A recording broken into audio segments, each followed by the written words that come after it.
കോഴിക്കോട് താമരശ്ശേരി താലൂക്ക് ആശുപത്രിയിൽ നിന്ന് രോഗിക്ക് നൽകിയത് കേടായ മരുന്നെന്നാണ് പരാതി ഉയർന്നത്. പുന്നൂർ സ്വദേശി പ്രഭാകരനും മകനുമാണ് ആശുപത്രിയിൽ നിന്നും കേടായ മരുന്ന് ലഭിച്ചത്. 2 തവണ കേടായ മരുന്നുകൾ ലഭിച്ചെന്നും നിയമ നടപടിക്ക് ഒരുങ്ങുകയാണെന്നും പരാതിക്കാർ പറയുന്നു. താമരശ്ശേരി ഡോക്ടർക്ക് പോയതാണ് കഴിഞ്ഞ 10-ന്. അപ്പോൾ അവിടെ നിന്ന് എനിക്കൊരു ഗുളിക തന്നു. ഗുളിക തന്നെ വീട്ടിൽ വന്ന് കുടിക്കാൻ നോക്കുമ്പോൾ ഒരു ഗുളികേൻ്റെ ഉള്ളിൽ എന്തോ ഒരു കറുത്ത പൊടി പോലെ. അപ്പോൾ സൈഡിൽ എന്തോ ഉള്ളതുകൊണ്ട് ഒരു സംശയത്തിൻ്റെ പേരിൽ പിന്നെ ഒന്നും കൂടി പൊട്ടിച്ച് അതുപോലെ തന്നെ ഒരു ഗുളികേൻ്റെ, പക്ഷെ അതിൽ തന്നെ ഉള്ള ഒരു ഗുളിക കാണുന്നുണ്ടെങ്കിൽ അതിനൊരു കുഴപ്പമില്ലേ. അപ്പോൾ ഒന്നും കൂടി പൊട്ടിച്ചു നോക്കി. ഇതാണ് സ്ഥിതി.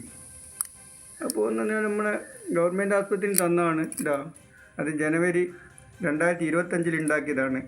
എക്സ്പയറി ഡേറ്റ് കാണിക്കുന്നത് 2026. പക്ഷേ എനിക്കിപ്പം കിട്ടിയ ജൂലൈ 11-ന് തന്ന ഗുളികയാണ്. കോഴിക്കോട് നിന്ന് ബെൻസൺ ബാബു കൂടുതൽ വിശദാംശങ്ങൾ നൽകും. ബെൻസൺ, ഇവർ ഉന്നയിക്കുന്ന ഈ ആരോപണങ്ങളിൽ പ്രാഥമിക ദൃഷ്ട്യാ തന്നെ എന്തെങ്കിലും കഴമ്പുള്ളതായിട്ട് സ്ഥിരീകരിച്ചിട്ടുണ്ടോ? എന്താണ് അധികൃതരുടെ ഭാഗത്തുനിന്നും ഇക്കാര്യത്തിൽ പറയുന്നത്? ഇവർ പറയുന്ന പരാതിയിലെ കൂടുതൽ ഉള്ളടക്കങ്ങൾ കൂടി എന്താണ്?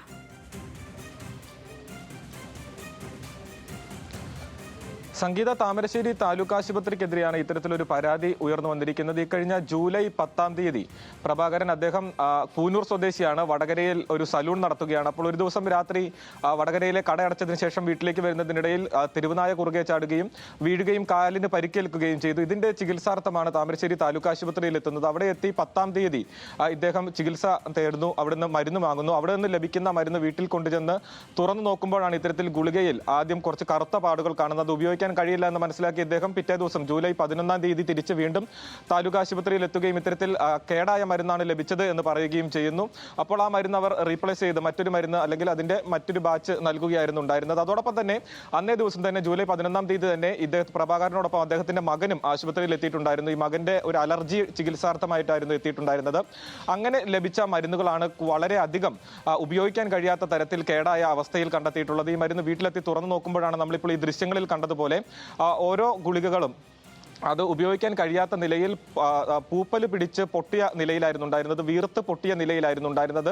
ആ ഒരു ബാച്ചിൽ അല്ലെങ്കിൽ ആ ഒരു സ്ട്രിപ്പിലെ ഒരു ഗുളികകൾ മാത്രമല്ല 3-4 ഗുളികകൾ സമാനാവസ്ഥയിലായിരുന്നു ഉണ്ടായിരുന്നത്. അപ്പോൾ ഇക്കാര്യങ്ങളെല്ലാം തന്നെ താമരശ്ശേരി താലൂക്ക് ആശുപത്രി അധികൃതരെ ആ കുടുംബം അറിയിച്ചിട്ടുണ്ട്. അതോടൊപ്പം തന്നെ തുടർ നിയമ നടപടികൾക്കും കുടുംബം തയ്യാറെടുക്കുകയാണ്. DMO അടക്കമുള്ള ആളുകൾക്ക് പരാതി നൽകാനാണ് കുടുംബത്തിന്റെ തീരുമാനം. കാരണം ഇതൊരു ബാച്ച് ഗുളിക വന്ന ഗുളികകളിലെ ഒരു ബാച്ച് ഗുളികൾക്ക് മൊത്തം സംഭവിച്ചിട്ടുള്ള ഒരു പ്രശ്നമാണെങ്കിൽ ഇത്തരം ഈ ഗുളികകൾ മേടിച്ചു പോയിട്ടുള്ള മറ്റാളുകൾക്കും വലിയ ആരോഗ്യ പ്രശ്നങ്ങൾ, ഇത് ശ്രദ്ധിക്കാതെ മരുന്ന് കഴിച്ച ആളുകൾക്ക് വലിയ ആരോഗ്യ പ്രശ്നം ഉണ്ടാകാൻ സാധ്യതയുള്ള വിഷയം തന്നെയാണ്. അതിനാൽ തന്നെ കൃത്യമായിട്ടുള്ള പരിശോധന ആശുപത്രി അധികൃതരുടെ ഭാഗത്തു നിന്നും ഉണ്ടാകണം. നമ്മളും ആശുപത്രി PRO അടക്കമുള്ള ആളുകളുമായി സംസാരിച്ചിരുന്നു. എന്നാൽ അത്തരത്തിലൊരു പരാതി അവർക്ക് ലഭിച്ചിട്ടില്ല എന്നൊരു നിസ്സംഗപരമായിട്ടുള്ള മറുപടിയായിരുന്നു ആശുപത്രി അധികൃതരുടെ ഭാഗത്തു നിന്നും ഉണ്ടായത്. എന്തായാലും കൃത്യമായിട്ടുള്ള ഇടപെടൽ ഇക്കാര്യത്തിൽ ഉണ്ടാവേണ്ടതുണ്ട്. അല്ലാത്ത പക്ഷം കൂടുതൽ ആളുകൾക്ക് വലിയ ആരോഗ്യ പ്രശ്നമുണ്ടാകുന്ന ഒരു കാര്യം തന്നെയാണിത്. അതായത് ആ ഒരു ബാച്ചിലെ ഗുളികൾക്ക് മുഴുവൻ ഇത്തരം പ്രശ്നങ്ങൾ ഉണ്ടെങ്കിൽ അത് മേടിച്ചിട്ട് പോയ അല്ലെങ്കിൽ അത് ഉപയോഗിക്കാനായി കൊണ്ടുപോയിട്ടുള്ള ആളുകൾക്ക് രോഗാവസ്ഥ അല്ലെങ്കിൽ മൂർജിക്കുന്ന അല്ലെങ്കിൽ മറ്റൊരു തരത്തിലേക്ക് ആരോഗ്യം പോകുന്ന പ്രശ്നമുണ്ടാകും. അപ്പോൾ അതിലൊരു കൃത്യമായിട്ടുള്ള ഇടപെടൽ